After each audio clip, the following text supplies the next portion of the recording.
Evet arkadaşlar, herkese merhaba, kanalıma hoş geldiniz. Bugün geçen videomda ırmak kenarında yarım kalan kuksa bardağımı tamamlamak için bir ilçe merkezindeki bir dağın gözüne kestirdiğim zirvesine çıkmaya karar verdim. Şöyle göstereyim, şu karşıdan geldim. Şu karşı tepenin orta kısmına kadar dik bir şekilde çıktım ama gittikçe dikleştiği için yatay bir şekilde buraya kadar geldim. Buradan yukarı çıkıp şöyle şu şekilde ileriye doğru gideceğim. Daha ileride biraz daha yüksek bir nokta var. Tam oraya çıkmak istiyorum. Ama çıkabilir miyim bilmiyorum. Bakın ayağımın altındaki toprak nasıl gidiyor, kum olmuş. Elimle kayalardan destek almasam ayaktan gidecek. Hoppa. Hadi bakalım. Zirveler bizi bekler. Artık bu son rampayı çıkınca orada duracağım. Daha ileri gidecek dermanım kalmadı.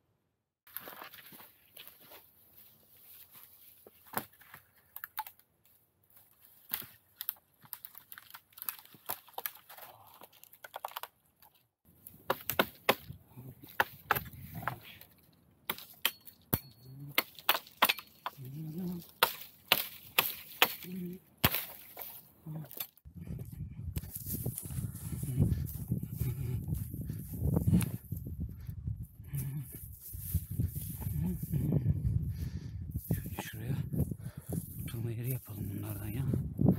Yatıyoruz sürekli aşağıya doğru.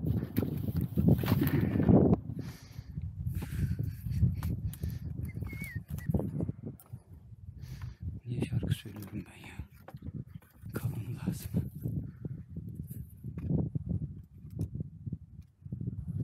Kafamıza göçmez herhalde.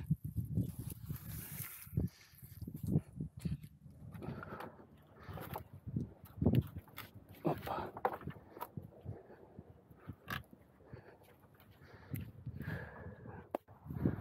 Yağmur yağacak ve bardağımı bitirmek için kendime resmen bir bushcraft barınağı yaptım yani burada. Şurada da bir çayımı yapabileceğim bir barınak yaptım mı tamamdır. Efendim barınak demişim, ocak. Gördüğünüz gibi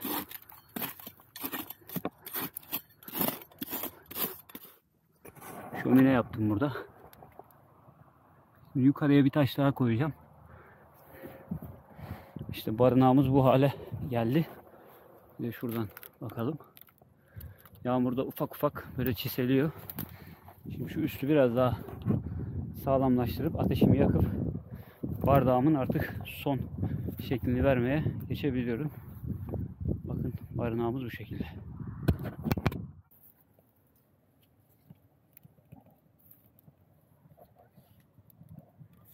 Biraz ileri gidin.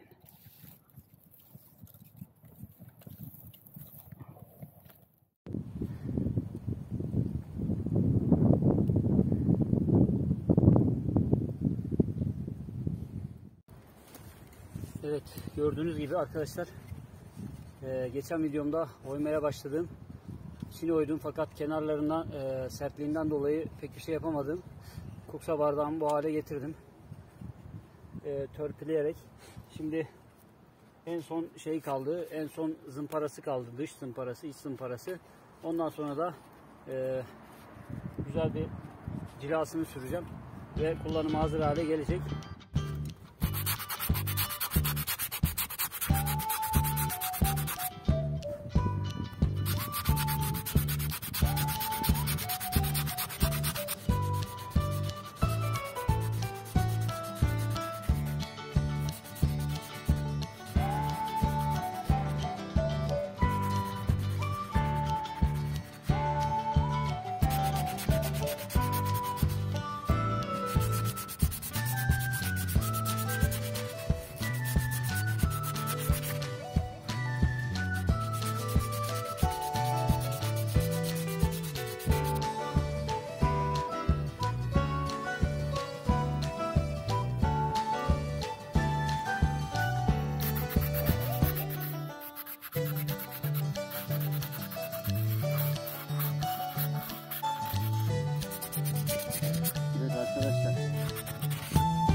bardağının sonlarına doğru geldim artık.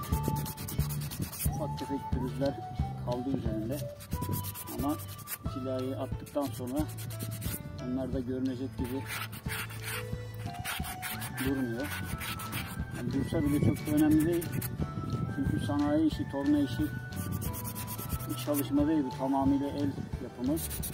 Üzerindeki baltanın, efendime söyleyeyim, keserin, testerenin izi kalmış kalmamış benim için çok da önemli değil. Gördükçe bunu yaparken nasıl zorluk çektiğimi hatırlarım ve ona göre de dikkatli kullanmaya çalışırım. Zaten ağaç, ceviz oldukça sert bir ağaç. Pek de bir şey olacağını zannetmiyorum. Ömürlük bir çalışma oldu diyebilirim yani. Geldik kuksa bardak yapımımızın sonuna. Şöyle yakın temas göstermek istiyorum. Biraz kaldırayım. Önce bir içine dökeceğim. Şöyle yere bıraktım.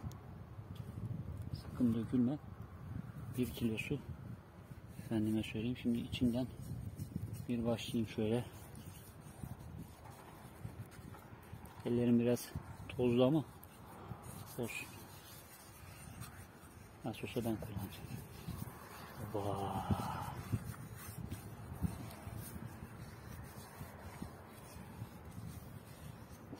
Çok dökmüşüm yağını be.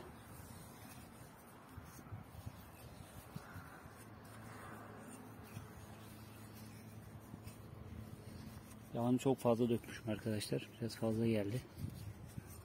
Ama görüyorsunuz. Alt kısmının kahverengi olduğunu zaten tahmin etmiştim. Görünüyor zaten şeyleri, renkleri yaparken. Yani cilayı vurduğunuz zaman ne kadar ne çıkacak hepsi görünüyor. Bunu tam şimdi yedirene kadar sıvazlamaya devam. Hadi bakalım. Evet arkadaşlar. Yağını tamamen çekti, yedirdim. Şöyle güzelce, yani hiç sıvı bir yer kalmadı aslında. Şöyle bir daha göstereyim size. Bakın içinin desenleri. Tabi ellerimiz hep yara oldu bunu yapana kadar. Orası ayrı. Şu şekilde dışının desenleri şöyle yakından göstereyim.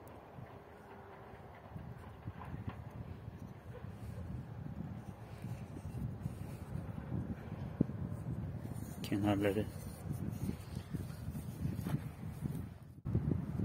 Avucumun içine de güzel oturuyor. Bence güzel oldu. Arkadaşlar ben şimdi ateşim zaten sönmek üzere. Onun da tamamen söndürüp